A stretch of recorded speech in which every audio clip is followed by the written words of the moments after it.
are you, Bill? Andy. How's the job?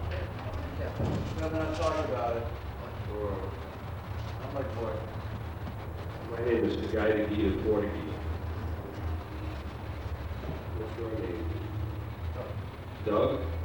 How are you, Doug? Great. You look real serious there, brother. Are you a violent guy? Good, good. You have a job? You have a job. Get a job, you get violent. That's serious. What a lazy audience here. We expect things to pick up,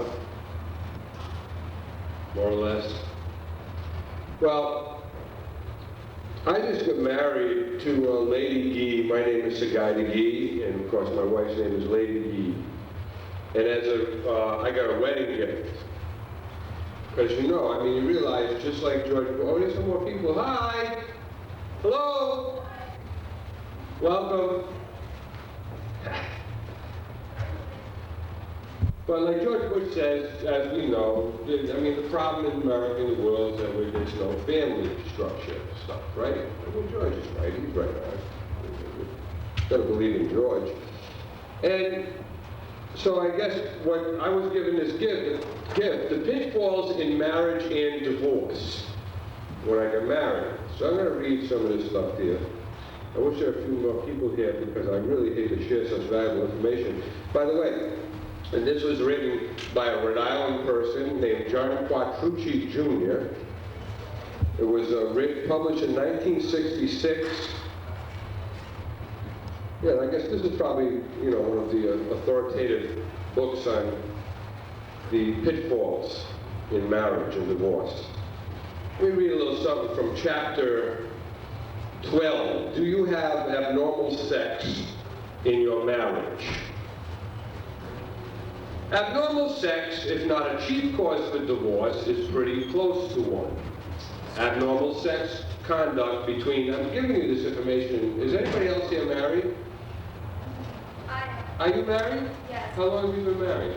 Well, I heard half I'm getting divorced. You're getting divorced? Yeah. Did you have abnormal sex in your marriage? I guess so. Well, when I read this to you, then you can tell us whether you did or you didn't, because it's all right here in the book. Is anybody else here get married? Married? Anybody else here? John, you're married. Don't fucking be shocked. Tom's married. Huh? Tom's married. Tom's married. He's still married, so he must have normal sex, him and John. But if anybody's planning, Me and John had normal sex. yeah, that's good. There's a thing about that in here. There's a thing about that in here. You'll see. But I think that even if you're not married and you plan to get married, or you don't even know you plan to get married, but you plan to get married, this will still be good for you. Abnormal sex conduct between married couples can and does, over the years, cause psychological attitudes of guilt complex and social retrogression, which impair and often wreck marital happiness. Oh, by the way, what, are you leaving already? No. Are you getting another table? You want to come closer? No, come on, come closer. Hey, let me read something to you first before I even get too deep into that. You'll notice that I diverge a lot from whatever I'm trying to say and tend not to make a point. You'll watch how that happens. John is an attorney, by the way, and he was an attorney when the book was written in '66 for 25 years and had been close to the problems of marriage, divorce, remarriage, of children from broken homes, often breeders of juvenile delinquency, that's in parentheses, that's funny, of crime and the problems of people with mixed up lives, and he is concerned with the fact that virtually 1 out of every 4 marriages ends in divorce. That was in '66. I think it's up a little since then. Isn't it? It's probably like 50 now. I think it's twice. Twice. What is it? I think it's up to twice from like 20 years ago. Yeah, it's like 50%, right? Anyway, at least. A situation now threatening the security of the American family unit. George Bush, I mean, he knows what he's talking about. George says that all the time. All right, we'll get back to that normal sex. Excuse me? Oh, that was something. Hi. retrogression which impair and often wreck marital happiness. Premarital sex education requires that proposed newlyweds be cautioned to participate in natural and normal sex only, and not in abnormal sex by mouth or otherwise. Are you starting to fit into this category? Yeah, I think. Or otherwise? Or otherwise. I guess that covers it all. Oh, that might be true, Matt. Let's see what it says. I think it gets more specific as we go along. Hi, Ian. Come on in. It's in the front. Marriage has enough pitfalls these days without adding abnormal sex. How can a husband and wife maintain the deep respect and pride needed for survival of a marriage if they will mouth, in quotes, each other's penis or vagina, oral acts, in parentheses? Oh, you've got a girlfriend. You pay attention. This is debauchery, and animalistic. It cannot possibly be justified, as some experts try, on the basis of a theory of complete love. My observations, Mr. Quattrucci that is, based on marital disputes. See, I like oral sex myself, so I mean, I may change after I finish reading this book, but I keep rereading this chapter. It's weird. Thanks, Francis. My observations based on marital disputes and the course of consults with many spouses have convinced me that abnormal sex should not be part of a healthy and happy marriage. So, keep your sex on a high level, which I think it's good to smoke a joint, drop a tab of acid before you have sex. I agree with that. Have mutual respect and pride. Avoid such abnormality, and your chances for a happy marriage will improve tremendously. There have been considerable nervous breakdowns and disturbed minds among mates who have succumbed to this awful habit. I guess they're still talking about this guy is really obsessed with this oral thing, ain't he? Minds among mates who have succumbed to this awful habit and then find they have a desire to persist in it. While on the subject of sex, I must discuss another nasty subject. Another nasty subject. Sorry. Homosexual problems of marriage. You leaving now, Al? Wait, you haven't heard anything yet. Sometimes a marital, first of all, is anybody here besides me 40 years old or over? Or is going to admit to it? Oh, you lie. You just act 40. Okay, John, Tom, you guys can raise your hands. I know you've like been here a long time. Thank you. Because this young lady here is going to feel all alone. You'll see, that comes into play here. Oh, Tom, check this out. I'm glad you're here. We're talking about homosexual problems of marriage.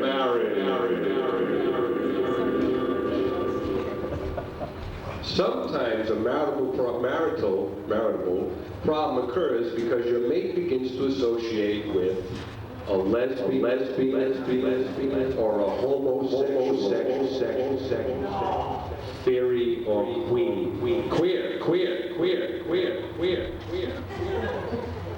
When this occurs, something must be done to get your mate away from such characters, or your marriage is doomed to fade. Once your mate succumbs to this conduct, it is curtains for the marriage. All right. If your mate begins to associate with such characters, you must treat him or her with kindness and understanding. Most important, you must afford and provide normal and clean sex. And as much as you can force on him or her. So, I mean, I know my reading is a little screwed up, but you got the idea. You've got to force as much clean, normal sex on your partner to pull them away from this experiences they're having with queer.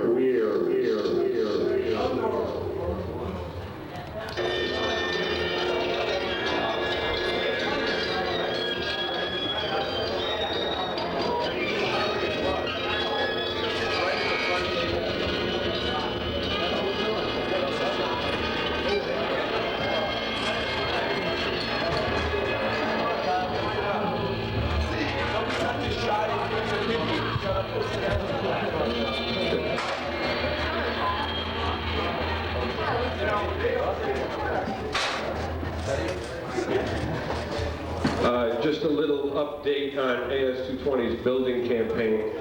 About 4 weeks ago, we were about that close to owning our own building.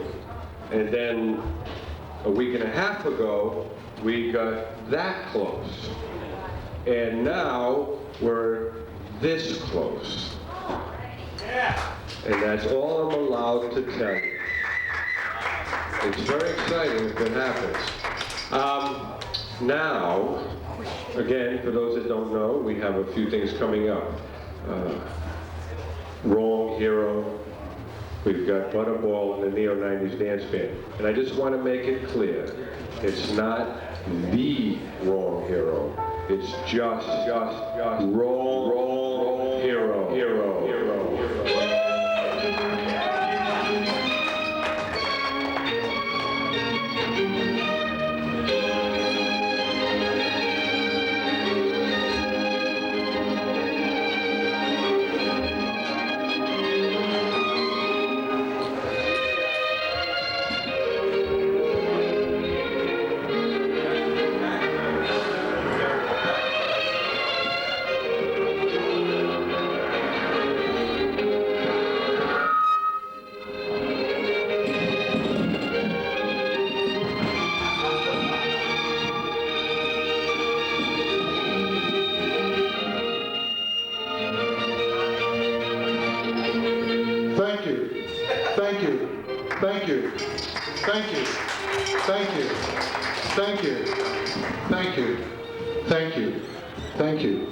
Thank you. You don't have to cheer. I'm not going to be executed yet. People who tell the truth are never very popular. So let's kill them. All three of them. What's the difference between Ross Perot and Mr. Potato Head? Mr. Potato Head is still popular! And what's the difference between Mr. Potato Head and Dan Quayle? What? Mr. Potato Head can spell Dan Quayle. President Bush was talking to Secretary Baker. Secretary Baker said, "You're 23 points behind in the polls. If this was a basketball game, they'd be turning off the set."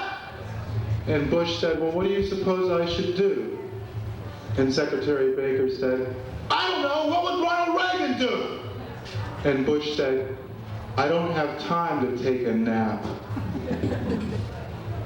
If the election were held today, it would be November.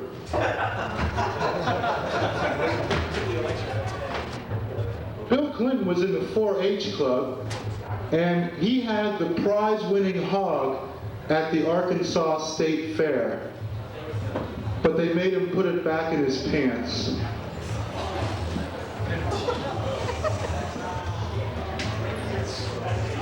My girlfriend says, "You want a rim shot?"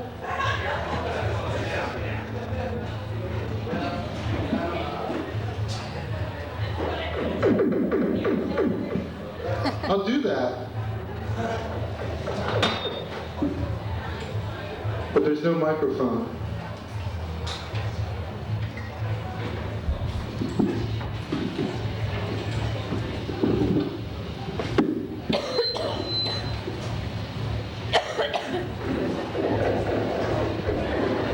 My girlfriend says, "I'm a lazy pig." And I say to her, "Oh, baby, what do you mean I'm lazy?"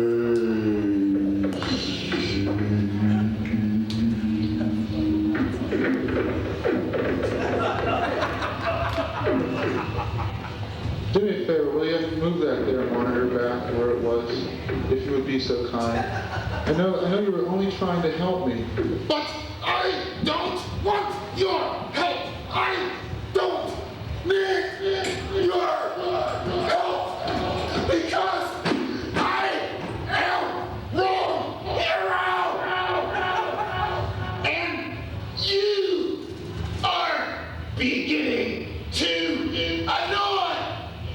Me. We don't have much fun around my house on Saturday night. Mostly, we watch the dog drink out of the toilet. That's because I threw a bullion cube in there with his name on it. So there the dog was, drinking out of the toilet bowl, and the seat fell on his head. Now, if I told that darn dog of mine once, I told him 1,000 times, don't drink out of the toilet until after I'm finished pissing. Thank you.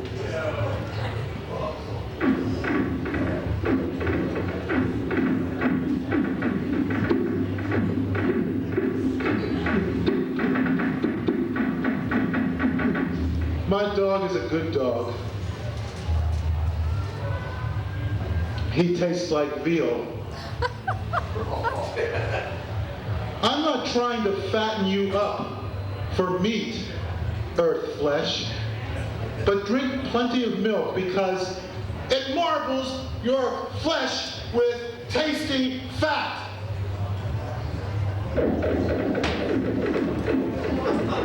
Once upon a time, there were 2 frogs swimming in a vat of milk.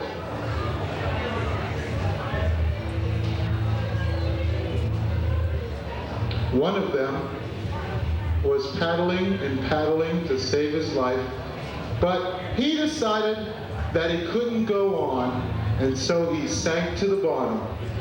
The other frog was a can-do frog, a never-say-die frog. This frog wasn't a quitter. He kept a-paddling and a-paddling and a-paddling, and do you know what happened the following morning? The farmer came out and found 2 dead frogs at the bottom of a vat of butter. So he had buttered frog's legs for dinner, and it was good. I like to leave a catnip mouse in the baby's crib. That's because I run my house to suit my cat, and I figure once Kitty has finished sucking the breath out of baby, he might come down with a snack attack. Hence, the catnip mouse. Some guy tried to sell me a car that had a big rust hole in the side of it, and I said, hey, that's a rust hole. That's $500 worth of damage. And he said, no it isn't. It's a cat door.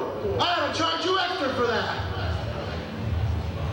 Some people say the wrong hero is crazy. Meow. I would like to drop an atomic bomb on Antarctica. That's so all the little penguins there would go flying up into the air. Yes, for once in their lives, they would fly! Fly! Fly, I tell you! You always hear about rice-a-roni, the Sam. Thank you. No, go on. Don't be shy. Like I said, I'm wrong hero. I'm always in the wrong place at the wrong time. And everything I do is wrong. Now they got rice-a-roni. How come they don't have pawtucket-a-roni? Pawtucket-a-roni, the co-op flavored treat. Pawtucket-a-roni. Walk down there and you'll get beat.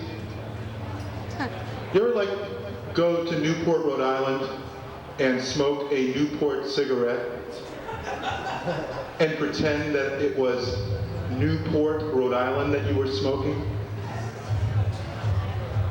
I'll do this when I get around to it. I live across the street from Radio Shack, and one day I got on my cordless phone and looked out the window, and I called Radio Shack and I said, do you have home security systems?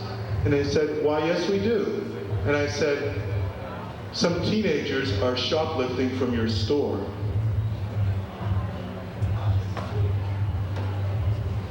I hate Alcoholics Anonymous. Did you take my drink? I found out that my house was built on what was once an Indian burial ground. And sure enough, I found peyote buttons in the shape of bingo markers. So I knew that it had to be true. Marijuana causes low self-esteem, but you don't want to hear about that, I'll bet.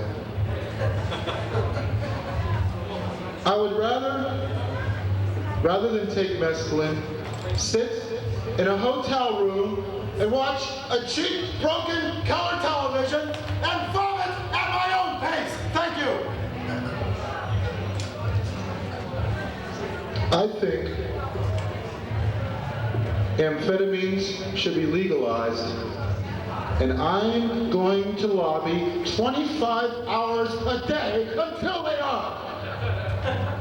I think LSD should be legalized, and I'm going to lobby $300,225 a year until it is.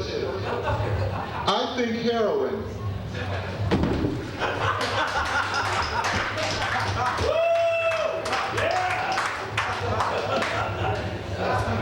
That's right, you only love me when I hurt myself. I can accept that. Say, pagans, tired of painting your bodies blue and worshiping oak trees? Come up to Pope Light. Pope Light, slimmer than the fat pontiffs Catholics worship.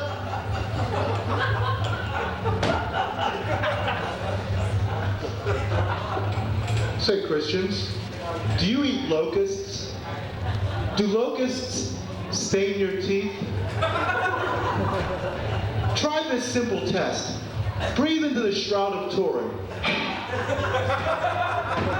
If it turns brown, you need no loc. The locust eater's tooth polish also comes in gall and wormwood flavor.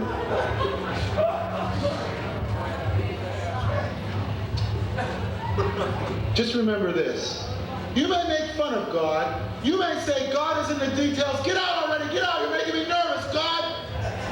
But God is all we got. I had Jesus pay me a visit. He stayed 7 days and 7 nights.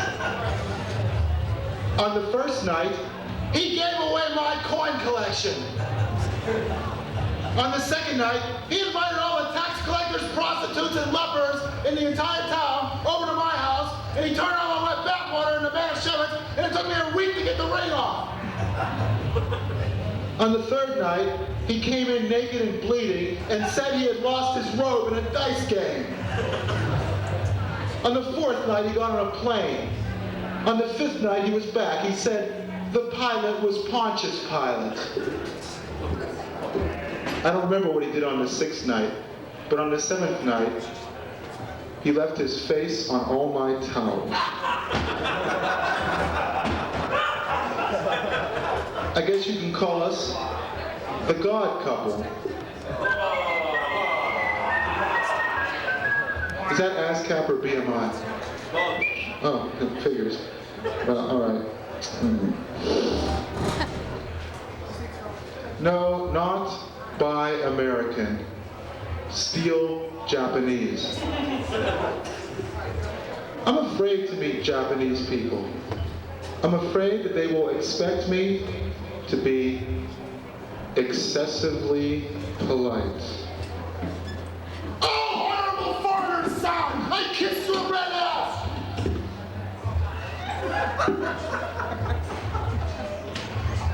I sent a picture of money to the IRS with a little note on the back which said, "This is the money you would have gotten from me if you had treated me with one tiny smidgen of respect and dignity. But since you are incapable of doing so, you can go whistle for your money, you tin horn chiselers." And it worked. I wrote a book entitled This is my life story. Please don't read it. It's only a first draft. And I wrote my resume. This is my resume. It reads, "This is my resume. It's mine. Get your hands off of it, you filthy monkey!"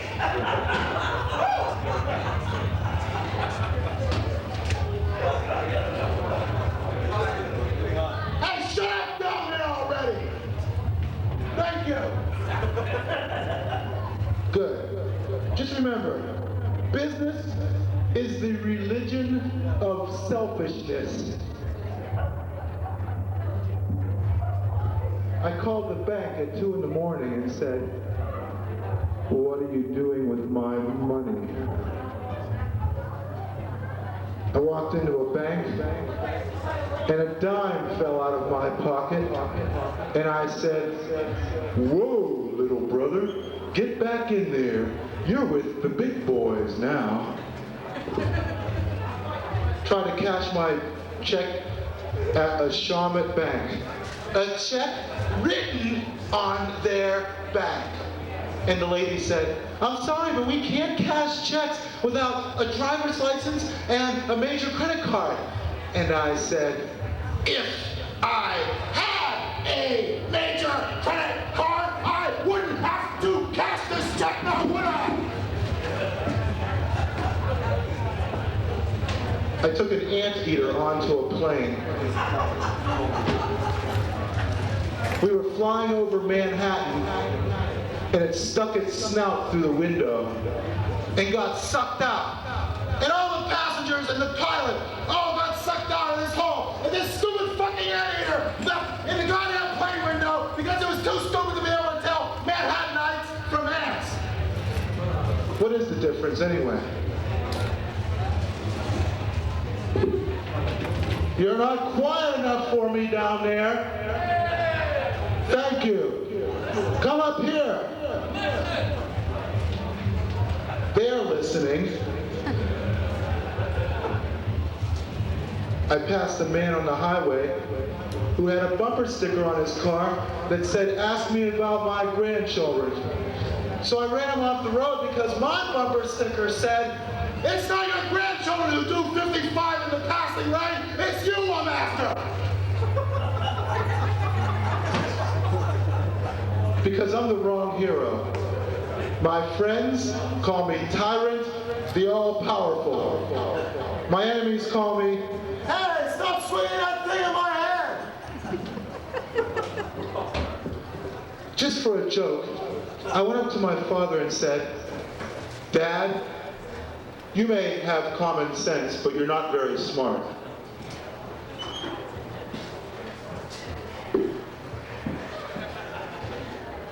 I said to him, "Dad, you brought me into the world. You don't owe me any favors, but that too will change when I get my gun."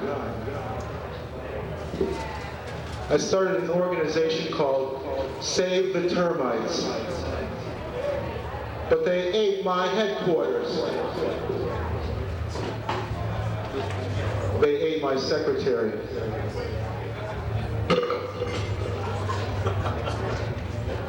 I hate people who walk up to you in restaurants and say, "Hello, my name is Geraldo. Today's special, the braised rack of lamb, plus a complimentary visit to our salad bar." I say to them, "Hello, my name is Feed Me and Live." With a complimentary visit to hell, if you fail to take my advice. Do you know what babies are saying when they cry? Do you know what babies are really saying when they cry? "Well, stop having fun! Look at my screaming face!" is what they're saying. I'm going to build a line of heartless shelters.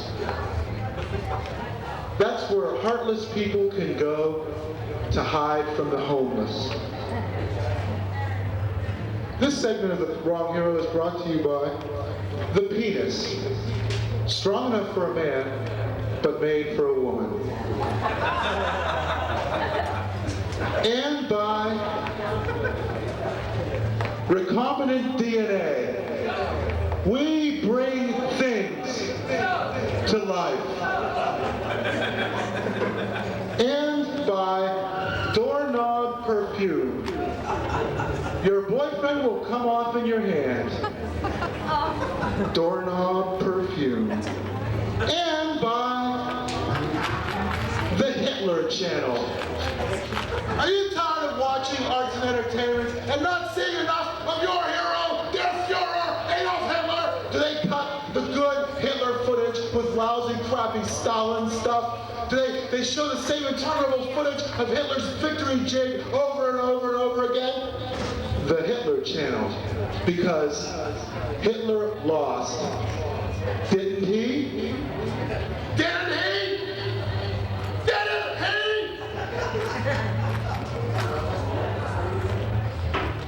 I think now I should talk about rock and roll. You know, I'm an offstage Elvis impersonator. I emulate Elvis's offstage life. Yes, I wear adult diapers. Yes, I allow a fat Dutchman to swindle me out of half of my fortune. Yes, I strangled my twin brother in the womb.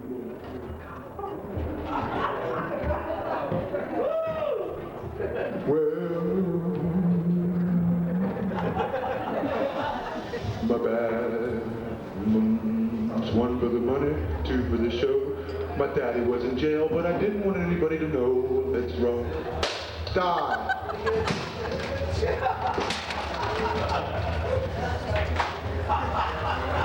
Was that ASCAP or BMI? Who cares? At this point, who cares? The Beatles.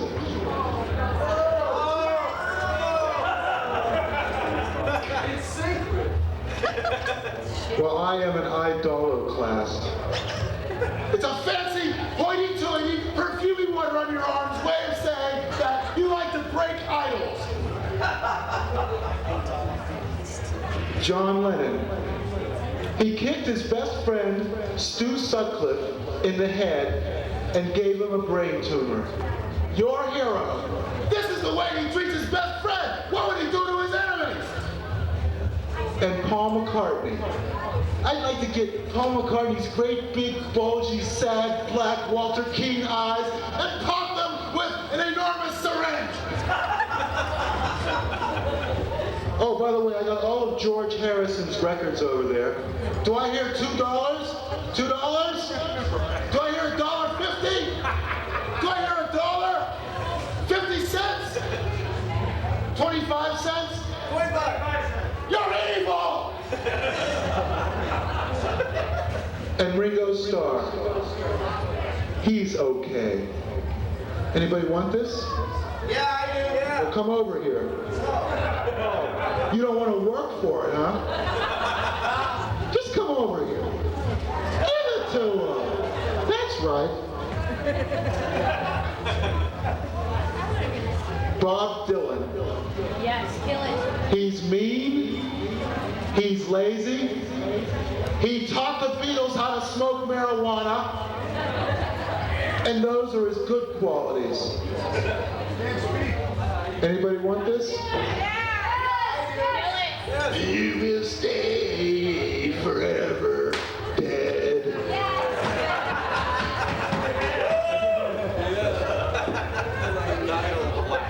Now, how's about the Rolling Stones? You know, Keith Richards made a mistake. He had his blood replaced with heroin. They drowned Brian Jones. The Rolling Stones drowned Brian Jones. The only one of the lot that had any talent, and they drowned him in a swimming pool. But if he had hung on to Mick Jagger's lips, he could have floated to safety.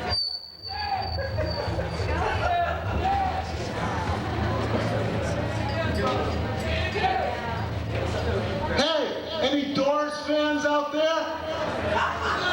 I got news for you. Jim Morrison was a fat, lazy Navy brat who drank cheap red wine and wrote bad, bad poetry. Not only that, he died in the bathtub of a drug overdose. That was probably the first bath he ever took. It wasn't the drugs, it was the shock of cleanliness that did him in.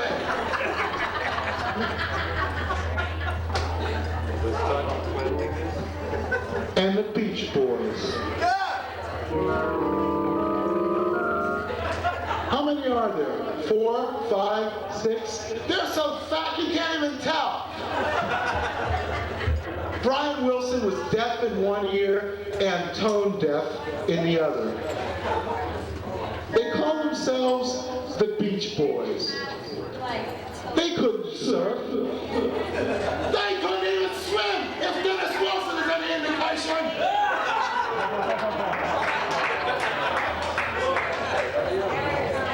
How's about the Who?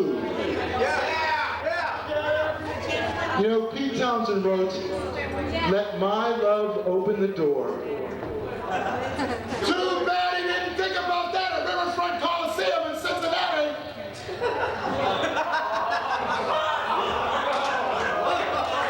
He could have sucked those teenagers up into his nose. They could have hit there for safety. I'm going to invite him to my wedding. Maybe he'll crush my in-laws. Anybody want this? Who would dare?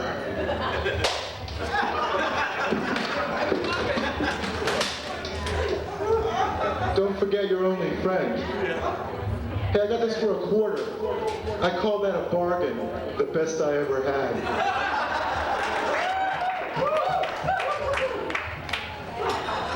And David Bowie. David Bowie. He slept with Mick Jagger. Even worse, he slept with Angela Bowie. Even worse, he slept with Brian Eno. Who hasn't this man slept with? Margaret Thatcher? Hitler? Okay, Iggy Pop, close. And Elton John. A bald, genetic mutated dwarf who plays the piano with his feet, and he's a millionaire. I will play chopsticks on your head with my hobnail boots. How come I'm not a millionaire? Get back, honky cat.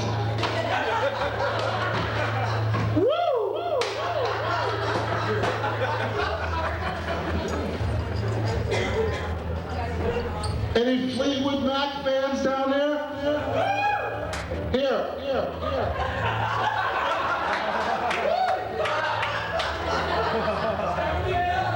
If country and western is a soap opera for drunks, as the world spins, then Fleetwood Mac is a soap opera for potheads.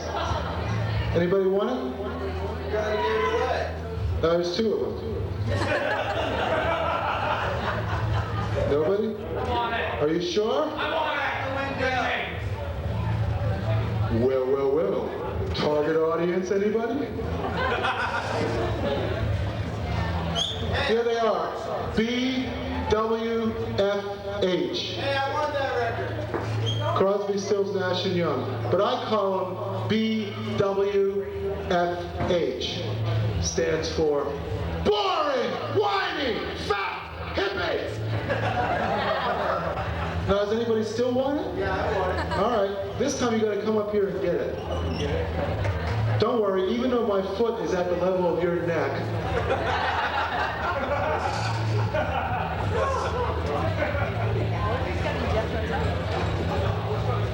And now here's 1/4 of boring white fat hippies. This is the anorectic Bert Crosby, Stills, Nash and Young member here.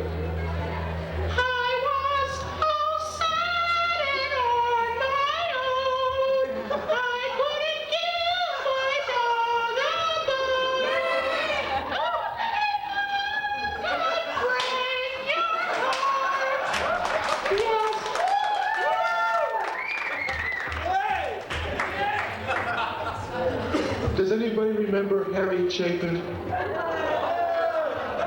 Well, here's Harry Chapin with the conscience bleached out.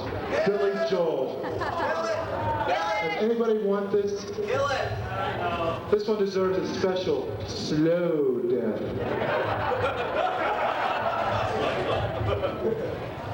Anthony works in the grocery store, saving his pennies for Sunday. Mama Leone, she comes into the door until she says, Anthony! What else we got here? Even though you weigh 450 pounds, I wouldn't leave you in a ditch. I take the good times, I take the bad times. I love you because you're a son of a bitch.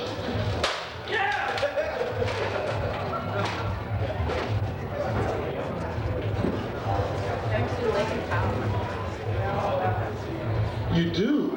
Well, who could live without their immortal rendition of the Maple Leaf Rag?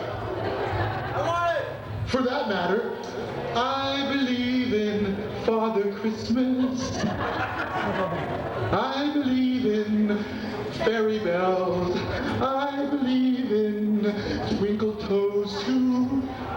Emerson, Lake and Palmer can go plumb straight to hell.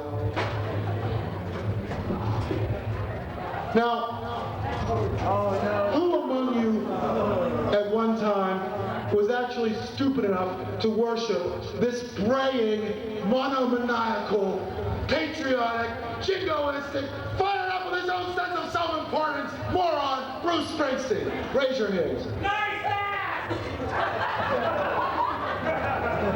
Isn't it funny how you could lay this down on your bed, either the front side or the back, and he'd still be sticking his hootem in your face? That says a lot about his estimation of your taste.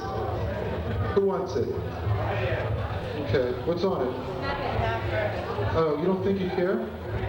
Oh, okay, it's a great answer. Does anybody have a match? Because he has a song in here called I'm on Fire. Here, have it. Well, I'll tell you what, all of yous, get that guy after the show.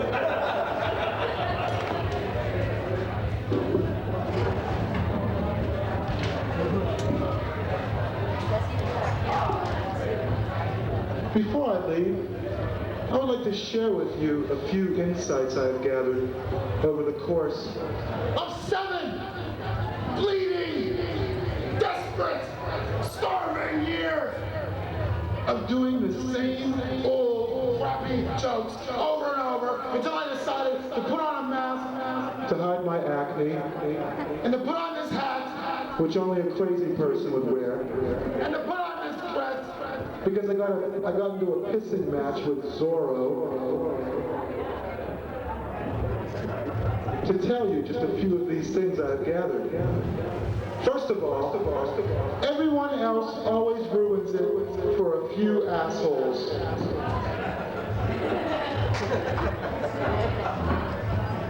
Oh, but I can see a thing without my glasses. I can start drinking anytime I want. And you don't need drugs. Give them to me. Because I used drugs in college, but I only used them several thousand times. I smoked crack in college, but I didn't exhale.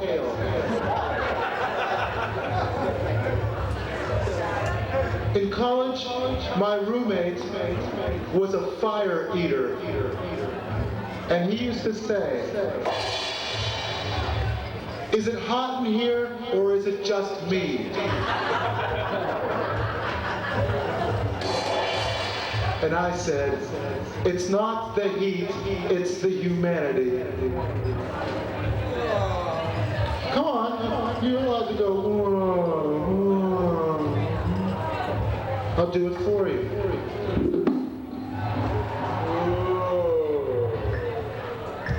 Lots of reverb on this one. Now you know what you sound like when you do it. When I was in college, I learned history, but I learned history backwards. I learned the history of the United States back to 1491, the last good year for the Indian. And this is how it goes. 1992, Bill Clinton sucks wind through a saxophone. 1989, the Berlin Wall reassembles itself. 1991, U.S. jet fighters suck smart bombs out of Iraq and send all of the Kurdish tribes back home. 1984, the United States sucks mines out of Nicaragua's harbor. 1974, B-52s suck napalm out of Vietnam. Sirhan sucks a bullet out of RFK. Oswald sucks a bullet out of JFK. The United Nations suck peacekeeping troops out of Korea. The Allies suck bombs out of Germany and Japan. And in the 1930s, the government goes on a program of wrecking highways and roads. In the 1920s, bootleggers take raw grain alcohol and reassemble it back into its component parts. In the 19-teens, the Allies suck bombs out of Germany, Hungary, and Austria. In the 1900s, Teddy Roosevelt passes the Filthy Meat Act and destroys the nation's forests. But let's go further back. Pioneers and immigrants disassemble railroads, churches, and hotels. British troops suck smallpox out of army blankets and take them away from the Indians. Spanish conquistadors suck venereal disease out of naked Aboriginal barefoot savages. The Nina, the Pinta, and the Santa Maria take all the gold and put it back where they found from and sail backwards, the quickest way they know how, back to Spain. And that's history backwards, the wrong hero way. Now that you know wrong hero, you may understand why people say, "I don't like your smart aleck attitude." When people say to me, "I don't like your smart aleck attitude," I say to them, "What attitude would you prefer? Supine, preferably kissing your ass? Yeah. Well, I will change my attitude for you because I am infinitely malleable." I'm the wrong hero. I'm crafty, and I'm subtle, and I exert an uncanny hypnotic influence on all of you. And I want you to forget I ever said that. But you are beginning to annoy me. You are beginning to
Hello, for those people who were not welcomed earlier, we welcome you to the Cabaret The Oddly Normal. That was The Wrong Hero. And we have coming up now Butterball, and then of course the infatigable Neo-90s dance band. So hang in there, chat, buy Cokes. That's all we got. Butterball.